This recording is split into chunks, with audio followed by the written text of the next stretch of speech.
नमस्कार, बहुत स्वागत है आप सभी का। मैं हूं आपके साथ मनु तेवतिया। आप देख रहे हैं दिन दहाड़े। बागेश्वर धाम के पीठाधीश्वर धीरेन्द्र शास्त्री की हिंदू सनातन एकता यात्रा चल रही है। यात्रा मध्य प्रदेश से अब उत्तर प्रदेश में प्रवेश कर चुकी है। करीब 5 दिन बाद यात्रा की मध्य प्रदेश में वापसी होगी और इसी बीच यात्रा में दंगा फसाद की आशंका जताई गई है।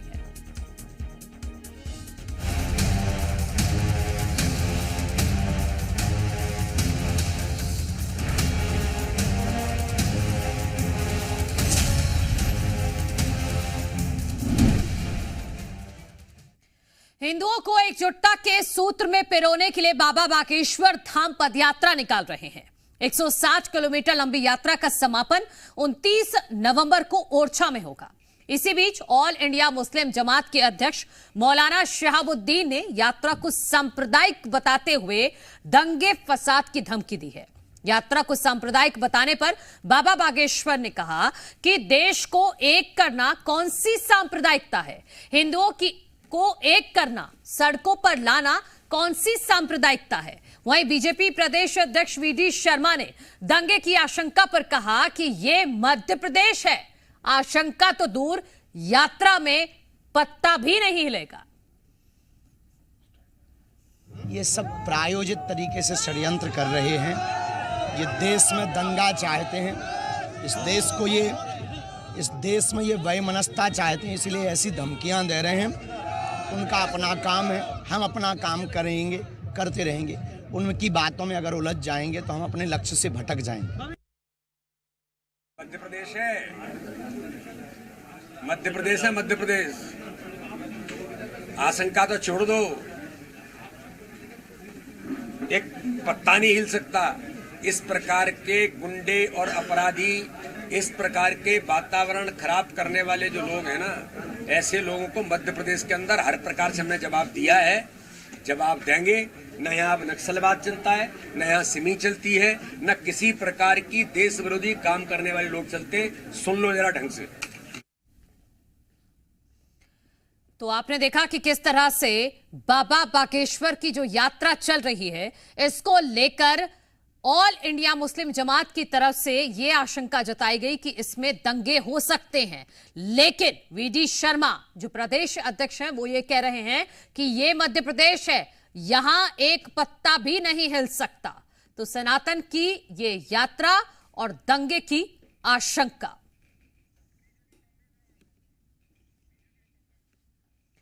हमारे साथ इसी पर चर्चा करने के लिए भारतीय जनता पार्टी की तरफ से शिवम शुक्ला जी जुड़ गए हैं, कांग्रेस पार्टी की तरफ से राम पांडे जी हमारे साथ जुड़ गए हैं। आप दोनों का बहुत बहुत स्वागत है। Shivam Shukla ji, all India Muslim जमात ने आशंका जताई है कि दंगे हो सकते हैं बाबा बागेश्वर की सनातन यात्रा में। महत्वपूर्ण चीज यह है कि मध्य प्रदेश में दंगाइयों के साथ किस प्रकार का व्यवहार किया जा सकता है। इसके अनेक उदाहरण हमारी पूर्ववर्ती सरकार ने, शिवराज जी के नेतृत्व वाली और मुख्यमंत्री मोहन यादव जी के नेतृत्व में जो सरकार चल रही है, उसने प्रदर्शित किया है। और उसके पश्चात यह दंगाई रोते हुए नजर आते हैं कि घर को बुलडोज कर दिया, हमारे अतिक्रमणों को ध्वस्त कर दिया, हमारे हौसलों को ध्वस्त कर दिया। तो मध्य प्रदेश की सरकार ने, जैसा माननीय प्रदेश अध्यक्ष जी ने कहा है, कि अनेक बार दिखाया है कि मध्य प्रदेश में दंगे की सोच रखने वालों के साथ किस प्रकार का व्यवहार किया जाता है। यह कांग्रेस की कोई सरकार नहीं है जहां एक हिस्से में नक्सलवाद का प्रभाव था, जहां कहीं डाकुओं का प्रभाव था, जहां सिमी और पीएफआई जैसे आतंकवादी संगठनों को संरक्षण और संवर्धन दिया जाता था। यह वह सरकार है जिसने सुनियोजित तरीके से तुष्टीकरण की राजनीति के कारण दंगे करने वाले, जिहाद फैलाने वाली शक्तियों को पूरी तरीके से ध्वस्त करने का काम किया है। बाबा बागेश्वर आज समाज को एकजुट करने के लिए अपनी एक धार्मिक यात्रा पर निकले हुए हैं। इतना बड़ा उनके साथ जनसमूह, अपार संख्या में जनता का समर्थन है, उससे किसी को क्या आपत्ति हो सकती है। यह तो यही दिखाता है कि आज भी धर्म विरोधी शक्तियां, जिन्होंने इस राष्ट्र को लगातार खंडित करने का प्रयास किया है, वह इस प्रकार के सब प्रयासों पर पानी फेरने के लिए प्रतिबद्ध है। तो स्वाभाविक सी बात है, सरकार भी उतनी मजबूती के साथ तैयार है। ऐसी शक्तियों को कैसे जवाब देना है, उनके हौसलों को कैसे ध्वस्त करना है, इसको सुनिश्चित करने का काम मध्य प्रदेश की मोहन सरकार करेगी। और अगर किसी व्यक्ति ने दंगे करना, तो आप दूर की छोड़ दीजिए, दंगे करने की सोच ऐसा षड्यंत्र भी किया तो उसके हौसलों को ध्वस्त करेंगे। उसका ऐसा सलूक किया मध्य प्रदेश की सरकार करेगी कि दोबारा। जब ये आशंका जताई गई है ऑल इंडिया मुस्लिम जमात की तरफ से, तो क्या ये कोशिश की गई कि उनको ये इनपुट मिला कहां से, उनको कैसे पता, वो कैसे ये आशंका जाहिर कर रहे हैं कि दंगे हो सकते हैं? देखिए, उनके दंगाइयों के साथ संबंध होंगे। इस प्रकार के जितने भी ऑर्गेनाइजेशंस हैं, कट्टरपंथी मानसिकता को समाज में घोलने का काम करते हैं। अल्पसंख्यक वर्ग के जो नवयुवक हैं, उनके बीच इस प्रकार की मानसिकता को पोषित करने का काम करते हैं। तो इनका अपना षड्यंत्र होगा, इनके अपने तार होंगे। लेकिन मध्य प्रदेश की इंटेलिजेंस भी उतनी ही मुस्तैदी के साथ काम कर रही है। और मध्य प्रदेश में दंगे करना तो दूर की बात है, मध्य प्रदेश की इंटेलिजेंस तो इस तरह का इनपुट नहीं मिला है ना। तो देखिए, मध्य प्रदेश की इंटेलिजेंस काम कर रही है। अगर इनपुट मिलेगा तो ऐसे हौसलों को ध्वस्त कर दिया जाएगा। ऐसी सोच रखने वालों के साथ कैसा सुलूक मध्य प्रदेश की सरकार करती है, हमने लगातार दिखाया है। मध्य प्रदेश में दंगे फसाद जैसी कोई स्थिति नहीं है। मध्य प्रदेश में ये जो सनातन की यात्रा चल रही है, इसको हमारे संगठन ने, हमारी सरकार ने हर संभव सुरक्षा मुहैया कराई है। और इस देश में जो भी व्यक्ति सकारात्मक मानसिकता के साथ इस प्रकार से ठीक है शिवम जी, लौट रही हूँ आपके पास। हमारे पास कांग्रेस पार्टी की तरफ से पक्ष रखने के लिए राम पांडे जी भी हैं। राम जी, बाबा बागेश्वर ये पूछ रहे हैं कि देश को एक करना कौन सी सांप्रदायिकता है जो ये ऑल इंडिया मुस्लिम जमात की तरफ से ये आशंका जता दी गई कि इस यात्रा में तो दंगे हो सकते हैं। देखिए, बाबा बागेश्वर स्वयं स्पष्ट कर चुके हैं कि न वो तो भारतीय जनता पार्टी में है, न वो कांग्रेस पार्टी में है। वो किसी पार्टी में नहीं है और हर पार्टी के नेता का उनके यहाँ स्वागत है। तो पहली बात तो हम डिबेट ही गलत कर रहे हैं, क्योंकि बाबा बागेश्वर धाम स्वयं स्पष्ट कर चुके हैं कि वो एक राजनीतिक व्यक्ति नहीं है, वो एक धार्मिक व्यक्ति नहीं तो है। डिबेट गलत कर रहे हैं, इसका क्या मतलब है? दंगे की आशंका कोई जताएगा तो उस पर चर्चा भी ना हो। मैं दोबारा रिपीट करूं, बाबा बागेश्वर धाम मोहब्बत फैलाने के लिए जा रहे हैं, राम की यात्रा कर रहे हैं और भारतीय जनता पार्टी के लोग नफरत फैला रहे हैं। यहाँ भी भाई, वो तो राम मंदिर जा रहे हैं ना, ओरछा राम मंदिर है। योगी जी उनका स्वागत नहीं कर रहे हैं। मोहन यादव ने उनकी यात्रा की शुरुआत में भी साथ में नहीं गए। और उनके साथ में कौन चल रहा है? जयवर्धन सिंह, दिग्विजय सिंह जी के बेटे। भारतीय जनता पार्टी ने उस यात्रा से दूरी बना रखी है और यहाँ भारतीय जनता पार्टी के प्रवक्ता नफरत फैला रहे हैं। यदि कोई आशंका जाहिर कर रहा है तो उससे पूछताछ होनी चाहिए, उसका स्वागत किया जाना चाहिए कि आपको किसने बताया। आप तो पुलिस से भी ज्यादा योग्य हैं। मध्य प्रदेश की पुलिस को नहीं पता, आपको पता है। डबल इंजन की सरकार है तो उनसे जाके पूछना चाहिए। और ये संभावना हमेशा इसलिए रहती है क्योंकि दंगे 2014 के बाद भारतीय जनता पार्टी द्वारा प्रायोजित हो रहे। भारतीय जनता पार्टी दंगे हर जगह स्वयं ही कराती है। जो भी शुरुआत करता है, चाहे किसी भी पद से होता है, वो भारतीय जनता पार्टी के लोग ही होते हैं। तो उन्होंने इसलिए आशंका जाहिर की है कि ना हो, आप सचेत हो जाओ, भारतीय जनता पार्टी दंगे करा सकती है। ये कह रहे हैं मध्य प्रदेश की पुलिस बड़ी सजग है। अरे अभी 4-5 दिन पहले आदिवासियों पर गोलियां चलाई, कहां थी मध्य प्रदेश की पुलिस? जाटव समाज के लोगों के घर जला दिए गए, कहां थी मध्य प्रदेश की पुलिस? मध्य प्रदेश में रोज हत्याएं हो रही हैं, कहां है मध्य प्रदेश पुलिस? ग्वालियर चंबल में लगातार हत्याएं हो रही हैं, कहां है मध्य प्रदेश पुलिस? ठीक है शिवम जी, गैंग रेप हो रहे हैं। शिवम जी, इस पर छोटा सा काउंटर कीजिएगा। जो राम पांडे आप पर सवाल उठा रहे हैं, छोटा सा काउंटर। फिर मैं हिंदू धर्म गुरु शैलेशानंद जी महाराज जी भी हमारे साथ जुड़ गए हैं, आपका भी बहुत बहुत स्वागत है। फिर मैं उनका रुख करूंगी। शिवम जी, देखिए, राम पांडे जी की दो प्रमुख बातें थी। जयवर्धन सिंह यात्रा में चल रहे हैं, उनके पिताजी तो स्वयं सनातन द्रोही दिग्विजय सिंह है, तो उनको सबसे पहले यात्रा में सम्मिलित कराएं, उनको कुछ मानवनव्वल करें कि सनातन के विरोध में जो उनका जहर है, जो हिंदू धर्म गुरुओं को पाखंडी और क्या क्या कहते हैं, उस पर अपनी मानसिकता को बदलने का काम करें। वोट बैंक की लालसा में यात्रा पे चलने से कुछ नहीं होगा। दूसरा बिंदु जो इन्होंने कहा, मध्य प्रदेश में हमने सुनियोजित अपराध को पूरी तरीके से ध्वस्त करके दिखाया। मैंने आपको पहले बता दिया था कि मध्य प्रदेश के हर अंचल की अपनी एक सुनियोजित अपराध की समस्या थी। मध्य प्रदेश की पूर्ववर्ती सरकार ने उसको समाप्त कर दिया।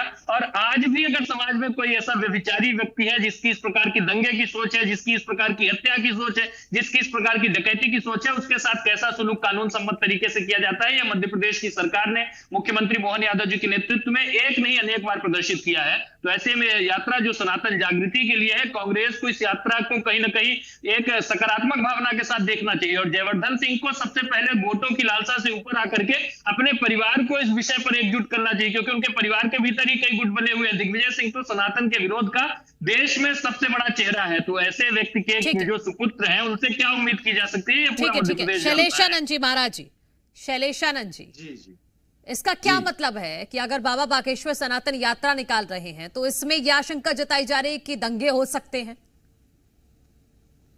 देखिए, आशंका जताने वालों से निश्चय ही पूछना चाहिए। हम ये देख रहे हैं निरंतर सनातन के पुनर्जागरण पुनर्चिंतन के बाद का दौर है। तो ऐसी स्थिति के अंदर यदि कहीं पर भी कोई यात्रा निकलती है तो हिंदुओं के एक होने से मुझे नहीं लगता किसी राजनीतिक दल को कोई आपत्ति होनी चाहिए, क्योंकि हिंदू एकमात्र एक ऐसा धर्म है जिसके एकता से विश्व शांति का संदेश जाना ही जाना है, क्योंकि सहिष्णु है, वो आक्रामक नहीं है। उसने कभी भी किसी अन्य राष्ट्र के ऊपर अपने धर्म के आधार पर आक्रमण नहीं किया। मैं निरंतर रूप से कहना चाहता हूँ कि देखिए, बागेश्वर यदि अपनी यात्रा निकाल रहे हैं तो वो स्वागत है उनका, वो हिंदुओं की एकता की बात कर रहे हैं। यदि कोई व्यक्ति ये कह रहा है उसकी प्रतिक्रिया स्वरूप कि दंगे हो सकते हैं, तो मैंने अभी जो कल की पीठ का जो पुनरुद्गम स्थान है वहां के दंगों के ऊपर कल ही कहा कि भाई देखिए, हमें गोधरा वापस नहीं होने देना चाहिए। तो ये स्पष्ट है कि हम यदि कोई चिंता जता रहा है तो उससे पूछना पड़ेगा कि ऐसा क्यों है। यदि कहीं पर पथराव हुआ है तो हमने चिंता जताई थी कि अभी पथराव ना हो, कहीं से भी मंदिर के अंदर मस्जिद निकलती है, मस्जिद के अंदर मंदिर निकलता है, परस्पर सर्वे होता है, तो पथराव नहीं होना चाहिए। तो यहाँ पर ये जो यात्रा निकल रही है इसके ऊपर यदि कोई संदेह बता रहा है तो उनसे पूछना चाहिए कि भाई उन्हें संदेह क्यों है, किसी के कोई इनपुट इन्हें मिला है, गुप्तचर एजेंसियों से ज्यादा इनके पास में कोई श्रेष्ठ जानकारी मिली है, तो निश्चय ही एक श्रेष्ठ नागरिक का कर्तव्य निभाते हुए इन्हें शासन प्रशासन को सौंपना चाहिए वो जानकारियों को। जी, मुझे नहीं लगता कि कोई दंगे की स्थिति बनती है, क्योंकि हिंदू कभी दंगा नहीं करता। शिवम शुक्ला जी, क्या ऑल इंडिया मुस्लिम जमात के अध्यक्ष से पूछताछ की जाएगी या उनसे पूछा जाएगा कि आपको कहां से जानकारी मिली कि दंगे हो सकते हैं, या फिर ये भड़काने वाली बात है? देखिए, सबसे महत्वपूर्ण चीज यह है कि इसमें जितने भी पक्ष हैं, अगर आवश्यकता समझ में आएगी तो जिस भी व्यक्ति से जरूरत पड़ेगी पुलिस और इंटेलिजेंस उससे पूछताछ करेगा। लेकिन मध्य प्रदेश की सरकार और मध्य प्रदेश की पुलिस अगर इतनी बड़ी जागृति की यात्रा हो रही है तो उसके लिए पर्याप्त मात्रा में सजगता को बरते हुए है। दंगाइयों के हौसलों को ध्वस्त करने के लिए भी आज पूरा सनातनी समाज एक सामाजिक व्यवस्था के रूप में भी एकजुट है, सांस्कृतिक व्यवस्था के रूप में भी एकजुट है। जो खंड खंड में बांटने की बात करते थे, तो जो प्रधानमंत्री जी के एक रहो सेफ रहो के नारे के विरोध में खड़े होते थे, उन शक्तियों के खिलाफ आज पूरा सनातन समाज एकजुट है और इस बात को समझ रहा है कि यह वही लोग हैं जो हिंदू समाज को बांटने और काटने की राजनीति कर रहे हैं, जो कभी जातियों के आधार पर देखना चाहते हैं, जो कभी क्षेत्रों के आधार पर हमें बांट करके देखना चाहते हैं, जो कभी हमें भाषाई आधार पर, जो कभी नस्ल के आधार पर, जो कभी अन्य माध्यमों से किसी भी रूप में हो पाए, उत्तर दक्षिण की लड़ाई हो जाए, काले गोरे की लड़ाई हो जाए, वो हिंदुओं को एकजुट नहीं देख सकते हैं। तो अगर बागेश्वर बाबा जैसा कोई संत, कोई महात्मा, ऐसे लोग कई सदियों में पैदा होते हैं जो इस प्रकार का संकल्प लेकर के पूरे समाज के लिए एकजुटता के साथ कार्य करते हैं। इस यात्रा में हम क्या देख रहे हैं कि बाबा साहब अम्बेडकर का भी सम्मान किया जा रहा है, सनातन धर्म के जितने भी महापुरुष हैं, जितने भी लोग हैं, उनका भी यात्रा में अगर कोई ऐसा स्थल पड़ रहा है तो वहां पे माल्यार्पण हो रहा है। तो यह तमाम चीजें दिखाता है कि आज पूरा सनातन समाज प्रधानमंत्री जी की जो सांस्कृतिक राष्ट्रवाद की अवधारणा है उसमें पूरी तरीके से साथ है। और इस पूरे अभियान को, इस प्रकार के जितने भी संकल्प है, उसको भारतीय जनता पार्टी की डबल इंजन की जो सरकारें हैं, विकास और विरासत की जो राजनीति एक साथ हमने शुरू की है, उसका पर्याप्त मात्रा में समर्थन मिल रहा है। आज देश में तुष्टीकरण वाली शक्तियां देख रहे हैं किस प्रकार के चुनाव परिणामों का सामना कर रही है, तो स्वाभाविक तौर पर देश के आम जनमानस के भीतर भी यह धारणा है कि यह वही सरकार है जिसके नेतृत्व में आज दंगे कम हुए हैं, दंगाइयों के हौसले पस्त हुए हैं। आज दोबारा गोधरा की स्थिति नहीं बन रही है। आज किसी भी रूप में साबरमती में जाकर के कोई सैकड़ों जिंदगियों को असमय काल कवलित होने पर विवश नहीं कर रहा है। ये वह सरकार है जिसने पूरे धार्मिक समूहों को उनका संरक्षण और संवर्धन प्रदान किया है। तो उस स्थिति में राम पांडे जी, और मैं जो एक फैक्ट चेक सही कर देती हूँ। एक फैक्ट जो आपने कहा कि बीजेपी की तरफ से कोई शामिल नहीं हुआ, तो वीडी शर्मा शामिल हुए थे बागेश्वर की, बाबा बागेश्वर की यात्रा में वीडी शर्मा शामिल हुए थे। और दूसरी बात, कार्यकर्ता इस प्रकार के आयोजनों में सबसे अग्रणी रहते हैं। हमें कांग्रेस से सर्टिफिकेट चाहिए। जो लोग आज तक प्रभु श्री रामलला का कहीं ना कहीं उनकी प्राण प्रतिष्ठा होने के बाद जिस प्रथम परिवार जिस उत्तर प्रदेश से चुनकर आते हैं, वहां से अयोध्या की दूरी कितनी है रायबरेली से, आज तक उनके सामने शीश नवाने नहीं गए, उनके मत्था टेकने नहीं गए। यह लोग बात करेंगे। राम पांडे जी, वीडी शर्मा ने तो साफ कर दिया है, चेतावनी भी दे दी है कि आप चिंता मत कीजिए, मध्य प्रदेश में पत्ता भी नहीं हिलेगा, क्योंकि ये मध्य प्रदेश है और मध्य प्रदेश सबक सिखाता है। उन्हीं के सामने तो आदिवासियों पर गोलियां चली थी विजयपुर में, और मैंने कब बीडी शर्मा का नाम लिया था कि वो नहीं गए? मैंने तो मोहन यादव और योगी का नाम लिया था। मैंने तो बीडी शर्मा के बारे में बोला ही नहीं कि वो गए या नहीं गए। की तरफ से कोई नहीं गया, तब मैं उस पे काउंटर कर रही हूँ। ये नहीं, तो मैंने तो मोहन यादव और योगी का नाम लिया था। यदि वो दोनों गए हो तो आप मुझे बताइए, या नरेंद्र मोदी वो तो फिर शिवम जी बताएंगे। नरेंद्र मैडम, मुझे लगता है कि सब शिवम ही बोलेंगे, तो फिर मुझे बुलाया क्यों है? नहीं 1 मिनट मुझे और 10 मिनट शिवम को। तो फिर राम जी, मैंने आपको वक्त दिया है ना, आप ही को बोलने के लिए वक्त दिया है। नहीं दिया, आप उन्हीं से बात कीजिए। नहीं राम जी, नहीं, 1 मिनट मुझे 10 मिनट शिवम को। ये क्या बात है राम जी, मतलब इतना भी पेशेंस नहीं है मुझसे क्वेश्चन मत करना। अब मुझसे क्वेश्चन मत करना, आप पूछिए शिवम से। राम जी, मतलब इतना भी पेशेंस नहीं है। मैंने आपसे सवाल किया है, मैं आपसे सवाल किया है तो आप बोलिए ना। मैं सुनता रहूंगा। ये क्या बच्चों की तरह जिद कर रहे हैं? तो राम जी, मेरा आपसे निवेदन ये है, क्वेश्चन मत करना, आप सारे क्वेश्चन शिवम से कीजिए। राम जी, आप ये बच्चों की तरह ये जिद है? ये नहीं, बच्ची तो आप बन रही हैं, बच्ची आप हैं। आप शिवम से पूछिए, मैंने बोल दिया ना, मैंने आपको पूरा स्पेस दिया। राम जी, मैंने आपसे सवाल पूछा, मैंने आपसे सवाल पूछा, आप जवाब दीजिए। मैं उस पर काउंटर कर रही थी, मैं तो गई नहीं उनके पास। आप पूछ नहीं रही है शिवम से, अब आप मुझसे बहस कर रही हैं। मैं कह रहा हूँ ना, मैं निवेदन कर रहा हूँ, आग्रह कर रहा हूँ। मैं आपसे निवेदन कर रही हूँ, मैं आपसे आग्रह कर रही हूँ। राम जी, मैंने आपसे सवाल पूछा है, आप बोलिए। मैं आपसे आग्रह कर रही हूँ, प्लीज आप। मैं आपसे आग्रह कर रही हूँ राम जी, मैं आपसे निवेदन कर रही हूँ, आप मेरा निवेदन तो मानिए।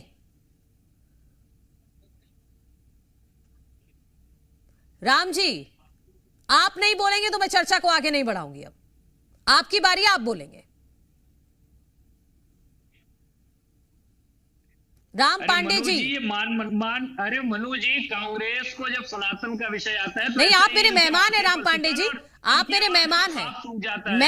मैं उम्मीद करती हूं कि मैंने आपसे सवाल पूछा है तो आप उसका जवाब देंगे, लेकिन आप यहां पर ऐसे गुस्सा दिखा रहे हैं। राम पांडे जी, राम पांडे जी, कांग्रेस पार्टी के प्रवक्ता, मैंने आपसे सवाल पूछा है, आप बोलिए। अब तो किसी की भी आवाज नहीं आ रही है, शिवम की भी नहीं आ रही है, आपकी भी नहीं आ रही है। राम पांडे जी, आपको साफ सूख गया है, साफ सूख गया है। राम पांडे जी, शिवम जी एक मिनट, राम पांडे जी, मैंने आपको उतना ही वक्त दिया है, आप मेरे मेहमान हैं, उसी लिहाज से मैं आपसे बार बार पूछ रही हूं, आपका वक्त है, आप बोलेंगे। राम पांडे जी। नहीं मैडम, अभी तो कुछ सुनाई नहीं दे रहा था, अभी तो साइलेंट था, ना आप सुनाई दे रही थी ना शिवम सुनाई दे रही थी। अब आपने केवल राम पांडे कहा है तो उसका मतलब मुझे समझ में नहीं आया है, ना आपने क्वेश्चन पूछा है, ना क्या क्या बोलना चाह रही हैं। और मैं तो यही कहूंगा कि जब आप शिवम से कंप्लीट कर लें तब मुझसे पूछना, मेरी बात से आपको अगर इस चर्चा के विषय पर कोई बात ही नहीं करनी है तो ठीक है, अलग बात है राम पांडे जी, ठीक है। नहीं करनी मुझे आपसे, नहीं करनी है। अगर इस चर्चा के नहीं, ये तो फिर ये देखिए, मैं आपसे रिक्वेस्ट कर रही हूँ, मैंने सवाल भी पूछा, आप जवाब नहीं दे रहे, आपके पास कोई जवाब नहीं है तो राम पांडे जी मना कर दी बात, ठीक है, फिर ठीक है। आपको अगर इसी फालतू की बहस में पढ़ना है कि मैं शिवम जी को ज्यादा वक्त दे रही हूं तो फिर ठीक है, ये आपका विषय हो सकता है, लेकिन मैं तो विषय पर चर्चा करने के लिए यहां पर बैठी हूं। राम पांडे जी, मैंने विषय पर ही सवाल किया था, लेकिन आप बोलना नहीं चाहते या आपके पास कुछ बोलने को है नहीं, ठीक है, कोई बात नहीं। मुस्लिम नेता हमारे साथ तौकीर निजामी जी भी जुड़ गए हैं। तौकीर निजामी जी, ऑल इंडिया मुस्लिम जमात जब ये आशंका जताता है कि बाबा बागेश्वर की सनातन यात्रा में दंगे हो सकते हैं, तो क्या ये सवाल नहीं पूछा जाना चाहिए कि उनको ये जानकारी कैसे लगी, उनके पास ये इनपुट कैसे आया? देखिए, बहुत शुक्रिया, मेहरबानी, आपके चैनल के माध्यम से मुझे अपनी बात रखने का आपने मौका दिया।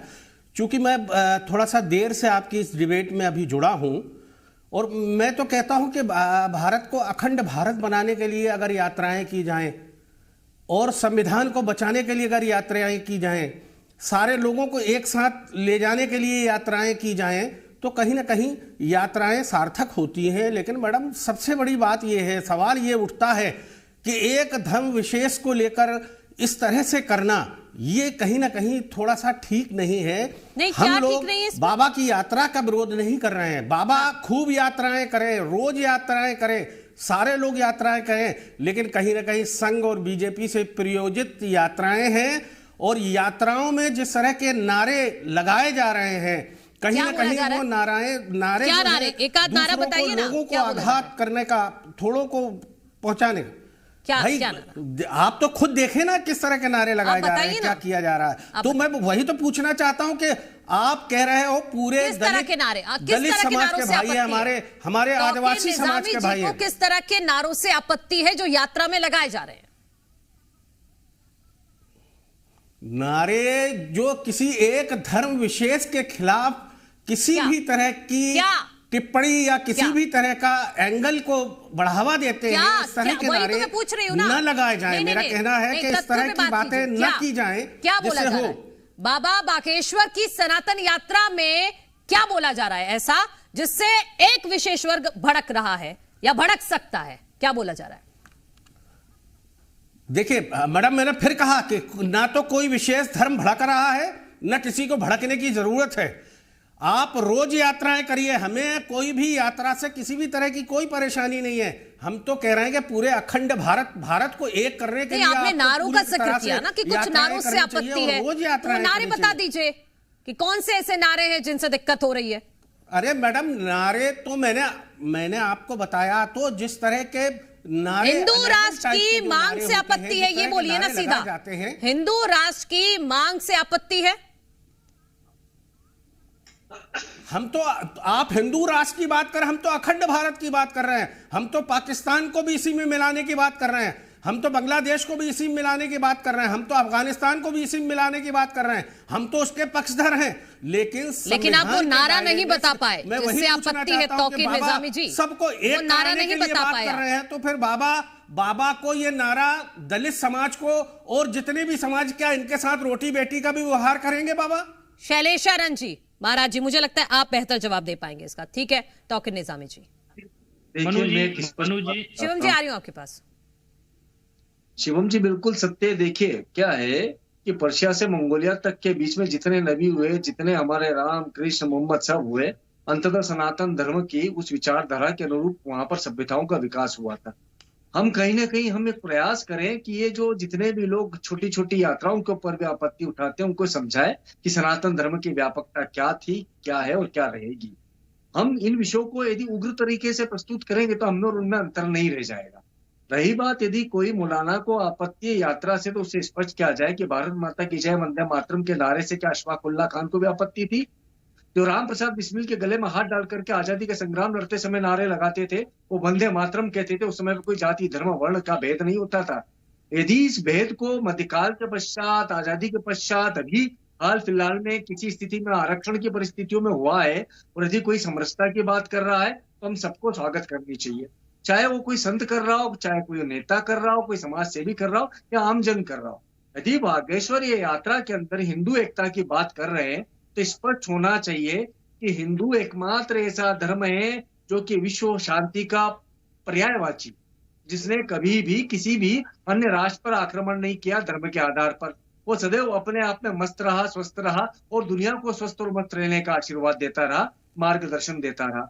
हम वैश्विक परिवेश में जब हम ओरिएंटल ब्रदरहुड की बात करते हैं, उस समय निश्चय ही आपत्ति होती है मुस्लिम ब्रदरहुड वालों को। हम सार्वभौमिक वसुधैव कुटुंबकम की जब बात करेंगे, ठीक है महाराज जी, मैं आपको माफी के साथ टोक रही हूं। हाँ शिवम जी, क्योंकि वक्त की कमी है। शिवम जी क्या बोलना चाह रहे थे, आप बोलिए जल्दी से। मनु जी, अब मैं आखिरी बात बोलूंगा। हमारे पहले शिक्षा मंत्री जो थे मौलाना अब्दुल कलाम आजाद जी, उन्होंने एक बात कही थी कि विभाजन एक सैलाब के रूप में आया और इस देश से बहुत सारी गंदगी अपने साथ बहा करके ले गया, लेकिन अभी भी कुछ गड्ढों में कूड़ा और करकट बाकी रह गया है। और ये कूड़ा करकट इसी प्रकार की मानसिकता के, निजामी जैसी मानसिकता के लोग हैं, दिग्विजय सिंह जैसी मानसिकता के लोग हैं। ठीक है राम पांडे जी, तमाम ऐसे लोग क्या हैं यात्रा का विरोध करने के लिए विरोध करना क्या ठीक बात है? क्या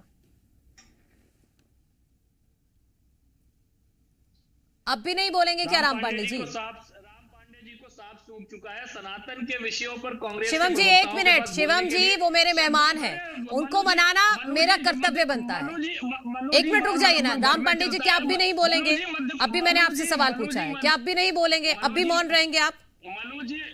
मनु जी, मध्य प्रदेश की जनता का वक्त बहुत कीमती है। ठीक है कोई बात नहीं, ठीक है, ये आप ही की मर्जी है, ठीक है कोई बात नहीं। आप सभी का बहुत बहुत शुक्रिया। कांग्रेस पार्टी का ही पक्ष नहीं गया है क्योंकि कांग्रेस पार्टी के प्रवक्ता राम पांडे जी मौन हो गए हैं। बहुत शुक्रिया आप सभी का इस चर्चा में शामिल होने के लिए। तो आज के दिन दहाड़े में इतना ही। खबरों का सिलसिला जी मध्य प्रदेश छत्तीसगढ़ पर लगातार जारी है।